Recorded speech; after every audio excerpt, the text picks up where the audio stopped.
Study गो।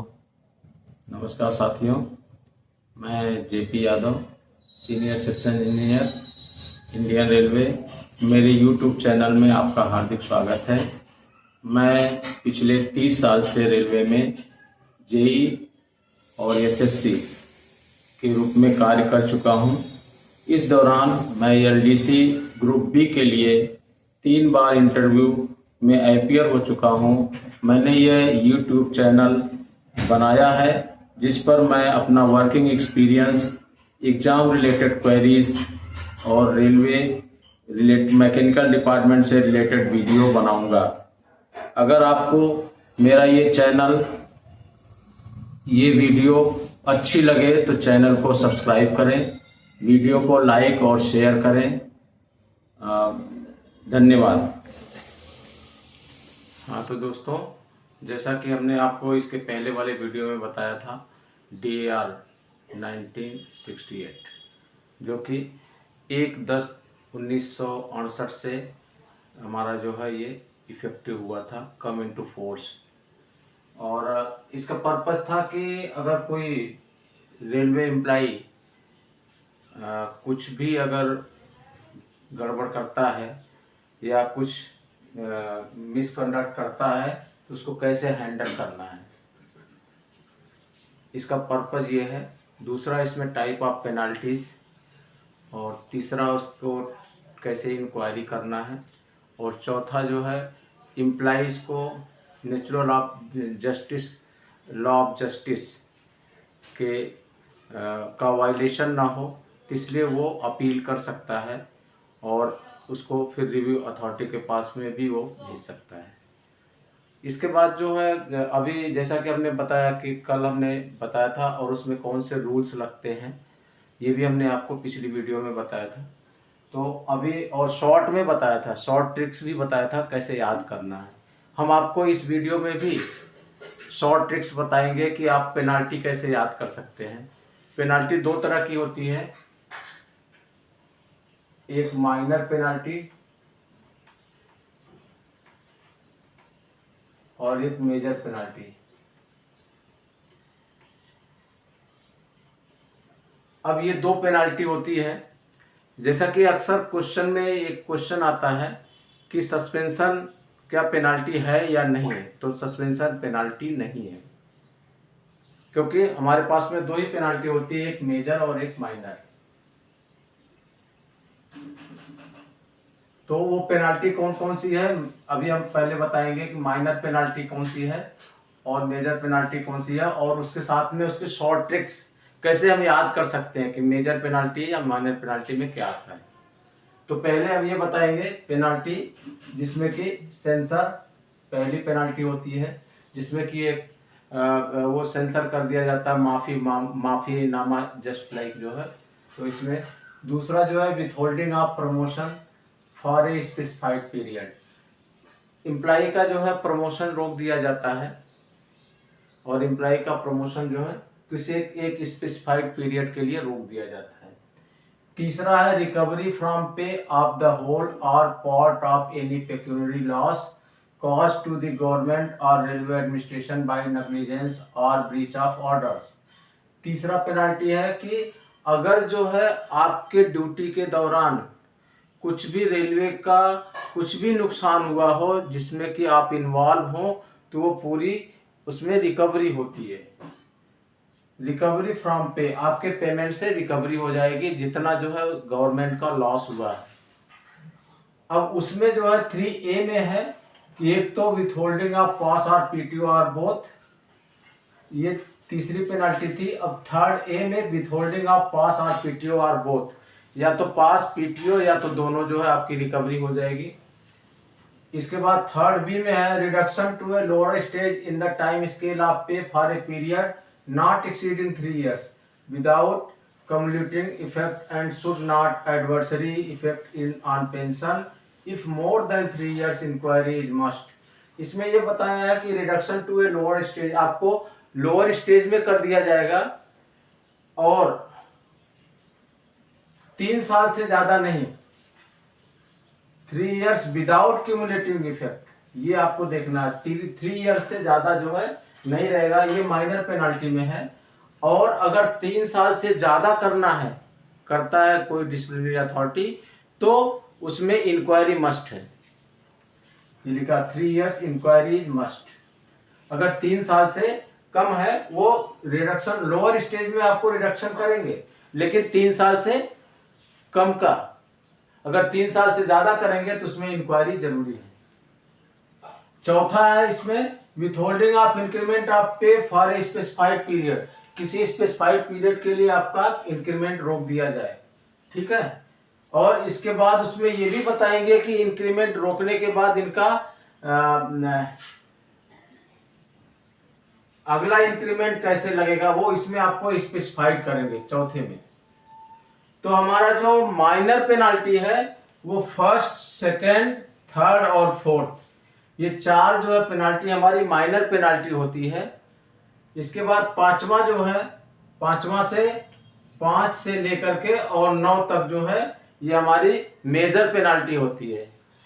तो पांचवा क्या है, विथहोल्डिंग ऑफ नहीं sorry reduction to a lower stage in time scale of pay for specified period. इसमें भी, इसमें जो 3 साल का ये बंधन था वो आपका जो है इसमें कोई भी पीरियड के लिए जो है लोअर स्टेज में कर सकते हैं। इसके बाद छठवां, reduction in A lower time scale of पे, ग्रेड, पोस्ट और सर्विस विथ और without future effect with further directions regarding condition of restoration to the grade or post or service from which the railway servant was reduced and his seniority and pay in which restoration, grade, post or service। इसमें भी जो है आपका lower time scale of पे के लिए जो है वो आपको किसी भी पीरियड के लिए आपको जो है कम कर दिया जाता है, होल्ड कर दिया जाता है।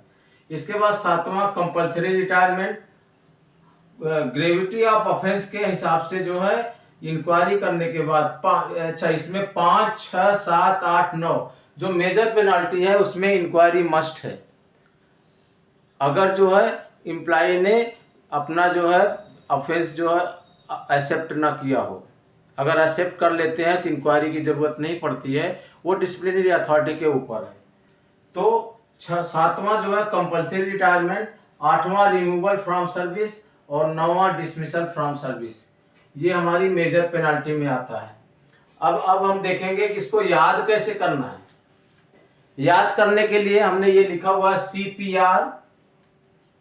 CPR, PRI, RR, CRD, CPR, PRI, RR, CRD, ये आपको 9 वर्ड जो है याद करना है, 10 वर्ड। अब इसमें जो है कैसे करना है देखिए, C for censor, P for withholding of promotion, P for promotion, R for recovery from pay, R for recovery from pay, CPR, C for censor, P for withholding of promotion, R for recovery of pay।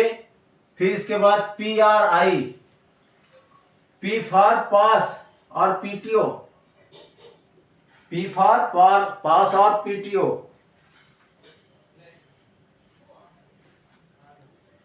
फिर R for reduction to a lower stage in time scale of pay। फिर I for increment, CPR, PRI। ये आपका ये minor penalty में है, ये इतना minor penalty में है।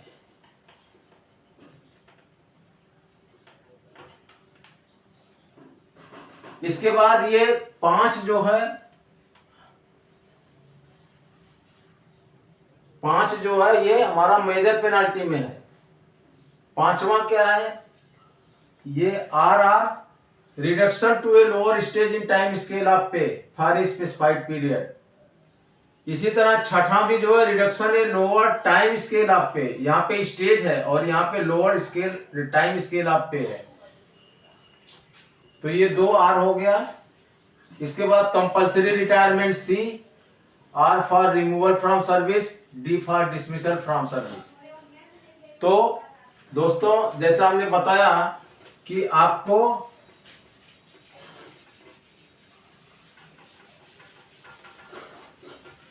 CPR, PRI, CR, RR और CRD, ये चीजें ये केवल इतना ही याद करना है आपको, फिर पूरी पेनाल्टी आपको याद हो जाएगी। CPR, PRI, RR, CRD,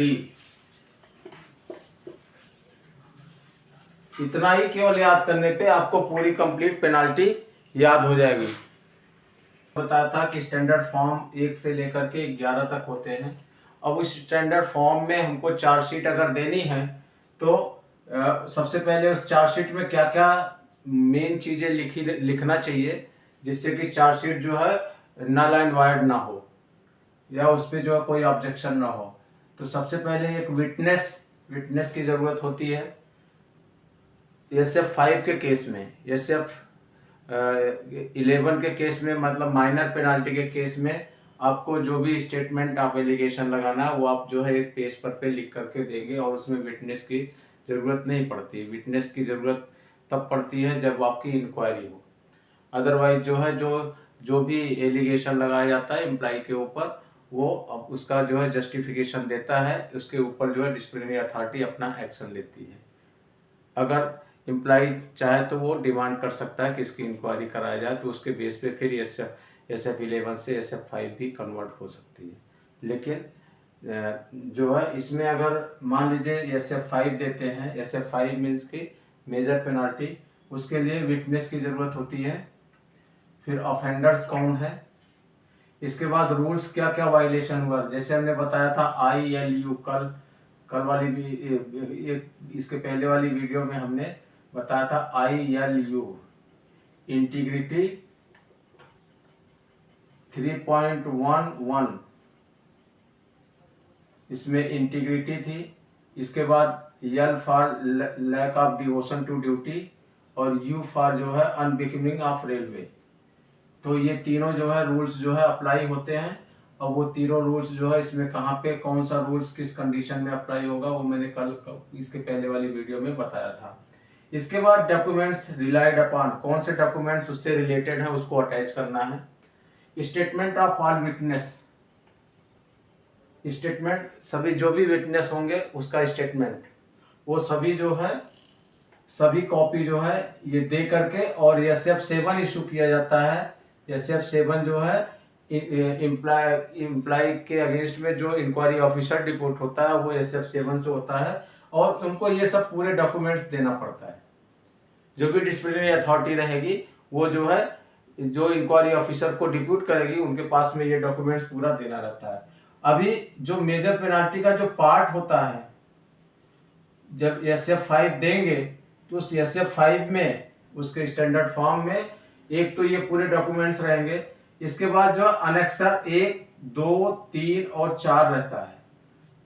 annexure 1, 2, 3 और 4 रहता है। अनेक्सर A में 1 में स्टेटमेंट इन ब्रीफ, केवल स्टेटमेंट रहता है ब्रीफ में, डिटेल्स में स्टेटमेंट रहता है कि एम्प्लॉय ने क्या गलती किया, क्यों दिया गया इसको SF5, वो पूरा डिटेल्स रहता है।